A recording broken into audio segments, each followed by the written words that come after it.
Gente do céu, uma virada no jogo no tema Marco Temporal das Terras Indígenas. Para quem estava no nosso aulão de atualização, nós mencionamos que o Supremo Tribunal Federal já tinha considerado essa tese uma tese inconstitucional. Só que logo depois da decisão do Supremo, o Congresso veio e criou a Lei 14.701. Essa lei é a lei que regulamenta o artigo 231 da Constituição Federal. E nessa lei havia a previsão do marco temporal. O presidente vetou a tese do marco temporal, o Congresso acabou de derrubar, sim, hoje. O que significa dizer que a partir de agora, o marco temporal das terras indígenas é lei no Brasil. Vamos só ver como é que foi essa retrospectiva, para vocês verem como é que o Congresso foi rápido nisso aqui. A queda de braço entre o Congresso e o Supremo começa aqui no dia 21/9 deste ano, quando o Supremo declara inconstitucional a tese do marco temporal. Essa tese diz que os índios só têm direito à proteção para aquelas terras que eles ocupavam até a promulgação da nossa Constituição, que é 5 de outubro de 1988. O Supremo disse não, porque é possível que algumas pessoas tenham invadido essas terras. E ainda que eles não ocupassem no dia da promulgação da Constituição, seria possível reconhecer esse direito, se esse direito é um direito originário desses índios, porque os índios já estão aqui há muito tempo, eles são os povos originários do Brasil.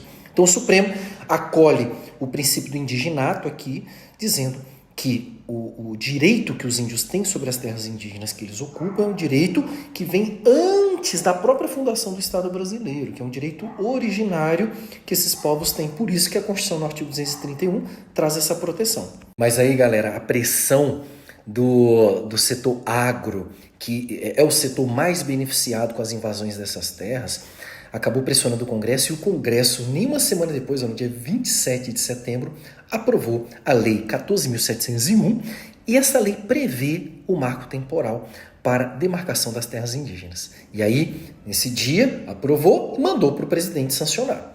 E aí, gente, quando esse projeto de lei chegou para o presidente simplesmente vetou o marco temporal que havia sido aprovado pelo Congresso Nacional. Veja, é prerrogativa do Congresso aprovar aquilo que ele acha que deve ser aprovado, e é prerrogativa do presidente vetar aquilo que acha que ele deve vetar, né? Então o presidente da República aqui, ele considerou essa tese tão inconstitucional quanto o Supremo Tribunal Federal já tinha considerado antes. Beleza? Isso foi no dia 20 de outubro, mas não acabou não. Gente, depois que o presidente vetou, ele tem que obrigatoriamente mandar as razões do veto para o Congresso Nacional, que vai ter 30 dias, segundo o artigo 66, para decidir se mantém aquele veto ou se derruba o veto. Para derrubar o veto, esse artigo 66 exige a maioria absoluta, tanto da Câmara quanto do Senado. E não foi que os caras derrubaram? Gente, hoje, 14 de dezembro, o Congresso derruba veto do marco temporal das terras indígenas. O que significa isso, Daniel? Significa que a partir de agora o marco temporal é lei e está em vigor no Brasil. Mas aí fica a pergunta: Daniel, mas o Supremo Tribunal Federal já não tinha declarado esta tese inconstitucional? Sim, mas quando o Supremo declarou ela inconstitucional, ele não estava analisando a constitucionalidade dessa lei, não. Ele estava analisando apenas a constitucionalidade da tese, da sua aplicabilidade. E aí, Daniel, vale a decisão do STF ou vale a lei que foi aprovada pelo Congresso Nacional? Meus queridos, obviamente que vai valer a lei, tá? E por que a lei vai valer? Porque uma decisão do Supremo Tribunal Federal não pode vincular e engessar a atuação do legislador na sua função legislativa. A competência para legislar é uma competência precípua realizada pelo Poder Legislativo, que no caso seria o Congresso Nacional. Portanto, depois que essa derrubada do veto for publicada, a Lei 14.701 passa a viger com o texto do marco temporal, que em linhas gerais vai ficar mais ou menos assim. Esse é o artigo 4º da lei que havia sido vetado, e esse aqui é o texto original, né? São terras tradicionalmente ocupadas pelos indígenas brasileiros, aquelas que na data da promulgação da Constituição Federal eram, e ele vai trazer os requisitos. E o parágrafo 3º deixa claro também isso aí, parágrafo 2º, tudo consagrando aqui o marco temporal. A ausência de comunidade indígena em 5 de outubro de 88 na área pretendida descaracteriza o seu enquadramento no inciso 1 do caput desse artigo. Né? Parágrafo 3º. Para fins desta lei, considera-se emitente esbulho o efetivo conflito possessório iniciado, passado persistente até o marco demarcatório temporal na data da promulgação da Constituição. Então, passa a valer o marco temporal da promulgação da Constituição para decidir se aquela terra é uma terra que deve ser protegida e deve ser garantida como um direito indígena ou não. E todo esse paranauê que aconteceu pode parecer uma confusão, mas não é. É resultado do que esse camaradinha aqui criou lá atrás. Esse aqui é o Montesquieu. E ele é o principal teórico que desenhou o sistema de separação dentre os poderes, no sentido de que cada poder deve controlar o outro poder para que nenhum poder fique muito forte e acabe abusando deste poder.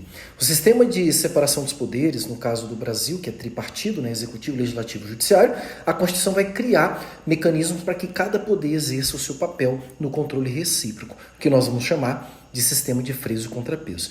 Então, isso que a gente está assistindo é o sistema de freios e contrapesos funcionando. Isso é maravilhoso, é lindo de ver. Eu não queria que o marco temporal passasse, mas passou, pronto, acabou. Agora a gente vai para a próxima etapa, a próxima fase, que talvez seja questionar a constitucionalidade do marco temporal novamente no Supremo Tribunal Federal. Infelizmente, a tese passou, gente, se tornou lei. O que cabe agora? O que pode ser feito? A sociedade civil pode melhorar a sua percepção política e eleger novos parlamentares para a próxima legislatura. Os próprios povos indígenas, através das instituições que os representam, podem fazer pressão política também para que esse marco temporal seja modificado. É possível também o questionamento dessa lei no Supremo Tribunal Federal acerca da sua inconstitucionalidade, mas uma coisa a gente não pode fugir. A partir de agora, nós temos uma lei. Esta lei, ela vai valer e ela vincula todo mundo e é assim que vai ser procedido. Eu posso questionar isso dentro da ordem democrática, mas todo o sistema funcionou da melhor forma que ele podia funcionar. Não foi do jeito que eu gostaria, não, mas o sistema funcionou. E aí, o que você achou dessa decisão e o que você achou desse vídeo? Comenta aqui embaixo.